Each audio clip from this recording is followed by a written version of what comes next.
சிரிக்கவும் சிந்திக்கவும் கூடிய தெனாலிராமன் கதைகளின் வரிசை. இன்னைக்கு என்ன கதை பார்ப்போம் வாங்க. தெனாலிராமன் ஒரு முறை தன்னோட சகோதரிய பார்க்கறதுக்காக அடுத்த ஊருக்கு நடந்து போயிட்டு இருக்காங்க. இரவு நேரம். அப்போ திருடர்கள் வழிமறிச்சுட்டாங்க தெனாலிராமன. தெனாலிராமனுக்கு ஒரே பயமாயிடுச்சு. ஏன்னா தெனாலிராமன் கிட்ட தங்க காசுகளும், இனிப்புகளும் வச்சிருந்தாரு. இதெல்லாம் இந்த திருடர்கள் எடுத்துக்கிட்டாங்கன்னா சகோதரி வீட்டுக்கு வெறும் கையோட போணுமே அப்படின்னு கவலைப்பட்டாருங்க. அப்போ இந்த திருடர்கள் இந்த தெனாலிராமன்ட்ட யார் நீ அப்படின்னு கேட்குறாங்க. நான் அரசரோட அவையில தலைமை ஆலோசகரா இருக்கேன் அப்படின்னு சொல்றாருங்க. அப்ப நீ ரொம்ப புத்திசாலியா இருப்பியே அப்படின்னு கேட்குறாங்க.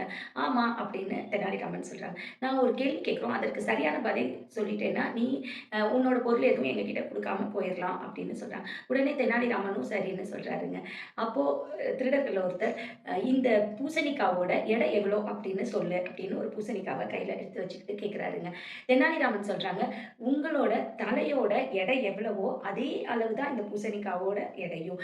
கூடவும் கிடையாது, குறையவும் கிடையாது. சரியா உங்க தலை எவ்வளோ எடை இருக்கோ அதே அளவு தான் அப்படின்னு சொல்றாங்க. இத கேட்டோனே அந்த திருடர்களோட தலைவன் சிரிச்சுக்கிட்டு, "சரி பொழச்சுப்போ" அப்படின்னு எந்த பொருளையும் வாங்காம தெனாலிராமன அனுப்பிச்சு வச்சுர்றாருங்க.